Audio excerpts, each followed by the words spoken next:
Moro. Okay. Dr. Bawumia had 41.7%. Not 38?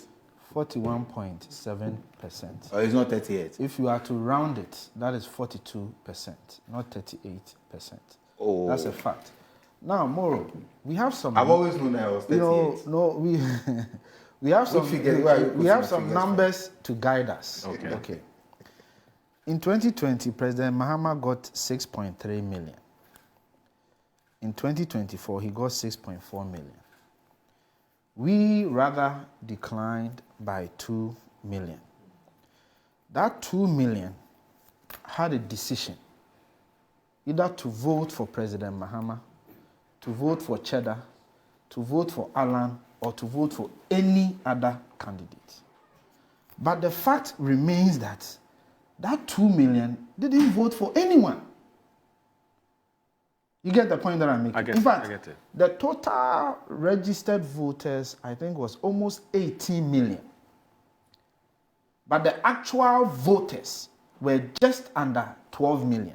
So we had about 6 million people who registered but didn't vote, whether they died or just didn't show up or they had traveled. About 6 million people before you even begin to look at that 2 million segment. So the point is, if Honorable Alan was that influential, he should have chipped into that 2 million, because largely you can assume the majority of that 2 million, even if they were not MPP card-bearing members, they had an affinity for the MPP at a material point, which was 2020. So if they don't want MPP, then it is likely they may want Alan because Alan was MPP. But in this case, that 2 million didn't shift to Alan. They didn't shift to Mahama. So it tells you that Alan's true weight was the 88,000 votes he got. No. That's his true weight. Now the fact that he's become a political party, if they prosecute their agenda well, tell their story well, share the positions well, as they've already started sharing, with Solo as the comms director or something, an opposition man who attacks opposition more than government. If they do their work well, it is likely that Alan may increase from 88,000 to 90,000 or 100,000 or even 500,000. But as it stands, the data is clear. The shift that we saw in the NPP did not go anywhere. They sat home. Unless you are saying that there was a shift in Mahama's votes and the 2 million went and voted for Mahama. I don't think that is the case. Because at least for one thing, the NDC stuck together. From the beginning, when they lost in 2016, they made it clear that they are bringing President Mahama. When they lost in 2020, they made it clear that they were bringing President. So clearly, it tells you that Mahama's vote couldn't have changed. If anything, it would have gone up. And indeed, it went up by just 100,000. So Adam, the facts are clear. The data is here.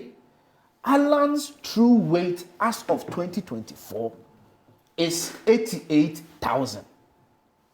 Cheddar got more than Alan. It's a fact. Now, Uncle Alan is somebody I have had the occasion to engage with. So for me as a young person, I will never stand anywhere and berate him, disrespect him, undermine him in any way, shape, or form. I recall in 2019 when he came to the UN UNGA with President Akufo-Addo. And at that time, I was the head of information with Ambassador J. Belwa. And I recall the privilege I had with Honorable Alan and Ambassador J. Belwa to have breakfast together every morning for at least two mornings. It was a privilege. I mean, I'll be happy if Alan is a family member. So I will never, ever, in any way, shape, or form, disrespect him. Okay. And I will not encourage any other young person to disrespect him, whether in the MPP or in the NDC. We should allow him to exercise his constitutional right. But the fact remains that his true weight is 88,000. And he has a lot of work to do if he wants to become the president of this republic. I wish him well. And, I hope they give something to Hobson and then the other people. Why you focus on Uncle Hobson like that? that? But Hobson is a brother, and I wish him well as well. But I'm sure he is already having a position. Okay, so we wait to see. So more on that score, that's... More you need to find out if Hobson has a position in the party. My only take on this matter is this, that we've seen too many of these formations that are grounded on breakaways. We've seen the DFP. We remember the DFP, Obeda Sawa's DFP with the likes of Bitzidine and so on, which was, I think, must have been sometime in 1999 or so. And we've seen the RFE, the Reform People's Party also, Augustus Guzitano's party. And we've seen the Nana Konnedu's NDP. Yes, NDP. Yes, we've seen. Mother's party. Yes, we've seen. What's the name of this? Dr. Papa Kwesindu. Yes. The former Minister for Public Sector Reforms. Yeah, from CPP to PPP. Yeah. There are so many of these examples to show, and most of these political parties have struggled to make any impact. So I don't know why the United Party believes that it can make a difference. I don't know what really is the motivation. Most of these political parties, at least the 2 or 3 that I recall, the reasons for the exits are largely premised on anger. Anger. But the question is, can you solve anything with anger? Political parties are built on ideologies. Okay? They are a group of people who share the same ideas and philosophy. Okay. So there may be differences amongst them on specific issues. But that doesn't mean they are breaking away from that philosophy or ideology. The MPP is a center-right political party. We believe in a liberal economy. However, we believe that the downtrodden must be supported with social intervention programs, etc. That is the MPP. So I believe when Alan joined the MPP, he joined the MPP on those grounds. And that is why, as he attempts to break away, he is tying himself to some lineages of the MPP. Okay. For example, the name UP. It's a symbolism to say that we want to bring back the old NPP. But the question is, would you be able to convince the millions of people in MPP who are already aligned to an ideology to come to a new supposed ideology just because you are angry with the party? That is where the problem is. So, Mama Nana Konnedu, people liked her for her resilience, her contribution to the NDC. But the NDC took a decision to stick with the NDC. Irrespective of her challenges with the NDC then, people felt like, Madam, we get your challenges, your anger and all of that. But the bottom line is that I joined NDC because it's a philosophy. In fact, your General Secretary, Fifi Kwete, stood in the voter region and told votarians that take NDC as a religion. So how do you go and tell somebody who has been told or already practicing NDC as a religion to change?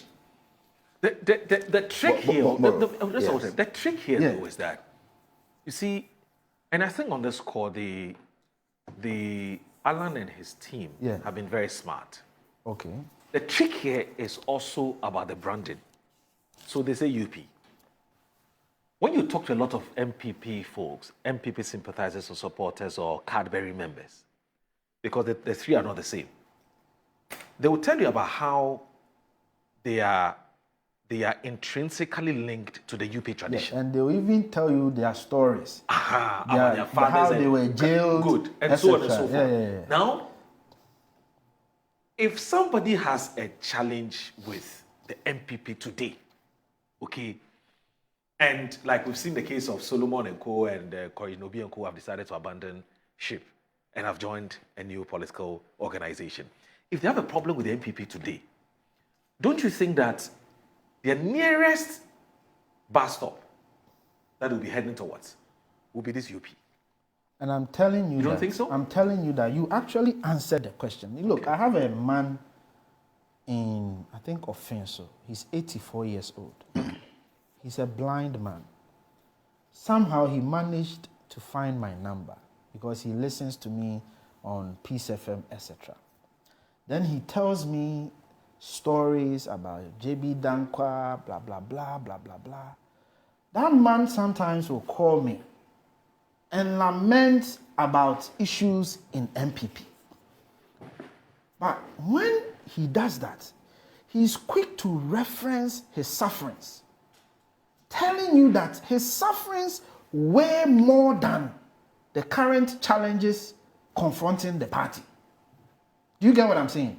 Therefore, he will never sacrifice his sufferings for anything else, but to fight, stay within the party and fight. And that is why the party allows structures. You can vote out the general secretary to bring a new general secretary, a new chairman, etc. These are mechanisms to make sure you stick to the ideology. Kwame Japan the other day met delegates, and he berated the delegate and said, but you people are complaining that the party has challenges. But when I was a general secretary and I was being sacked, you didn't say anything. What was the point Kwabena was making? The point Kwabena was making was that the party has an ideology. I was sticking to the ideology. I'm not saying I accept or agree with what Kwabena, I'm just using it as an example. But he was saying that I was sticking to the ideology. But when I was being pushed out, you didn't do anything for me. You didn't protect me. But you see, Kwabena is a true man of MPP. So even though he's had numerous challenges with the MPP, his blood, his history, his sufferings remain MPP. Therefore, he will stay and fight. And that's why he has stayed and is fighting. So the point is, you cannot convince millions of people in the MPP whose sufferings are linked to the political party. Me sitting here, I don't have an uncle who was a leader in the MPP. But from where I grew up and my ideology, even if the MPP stays in opposition, God forbid, for a long time, it will be very difficult, almost impossible for me to shift, because it will be a betrayal of who I am. That is the point. Okay. Many people will see the exit from the political party as a betrayal. Okay. And that is why just a few will go with you. So they can try as they want, but nobody in the NDC, for example, in the upcoming elections to select a new leader, if someone loses and that person attempts to form a new political party, you will see what they will do to that person. They will make it clear to that person that, look, the NDC is bigger than you. And when they took a decision on John Mahama in 2016, in 2020 and 2024, they made sure that anybody, Sylvester Mensah or George or Ado, whatever that guy's name, they made sure they cut you to sizes, because it was about NDC, not necessarily John Mahama, but they felt John Mahama was the candidate to give NDC power. So they will cut you to sizes if you attack or attempt to erode the progress of John Mahama. Right. That is the point. All right.